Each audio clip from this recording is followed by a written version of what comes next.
اے نبی، تمہاری جان کی قسم وہ اپنی مستی میں مدہوش ہو رہے تھے، سو ان کو سورج نکلتے نکلتے چنگھاڑ نے آ پکڑا، اور ہم نے ان بستیوں کو الٹ کر نیچے اوپر کر دیا اور ان پر کھنگر کی پتھریاں برسائیں۔ بے شک اس قصے میں اہل فراست کے لیے نشانی ہے،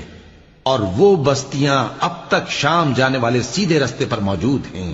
بے شک اس میں ایمان لانے والوں کے لیے نشانی ہے۔ اور بن کے رہنے والے یعنی قوم شعیب کے لوگ بھی گناہگار تھے، تو ہم نے ان سے بھی بدلہ لیا، اور یہ دونوں شہر کھلے رستے پر موجود ہیں۔ اور وادی ہجر کے رہنے والوں نے بھی پیغمبروں کی تکذیب کی،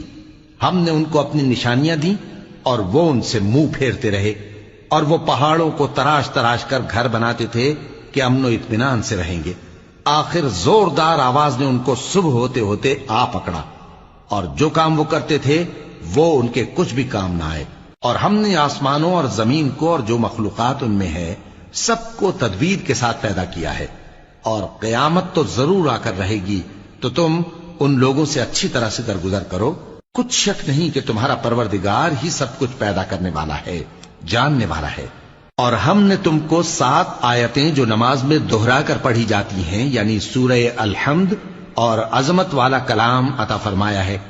ہم نے کفار کی کئی جماعتوں کو جن کو فوائد دنیاوی سے نوازا ہے، تم ان کی طرف رغبت سے آنکھ اٹھا کر نہ دیکھنا، اور نہ ان کے حال پر رنج و غم کرنا، اور مومنوں کے ساتھ تواضع سے پیش آنا، اور کہہ دو کہ میں تو علانیہ ڈر سنانے والا ہوں، اور ہم ان کفار پر اسی طرح عذاب نازل کریں گے جس طرح ان لوگوں پر نازل کیا جنہوں نے تقسیم کر دیا، یعنی قرآن کو کچھ ماننے اور کچھ نہ ماننے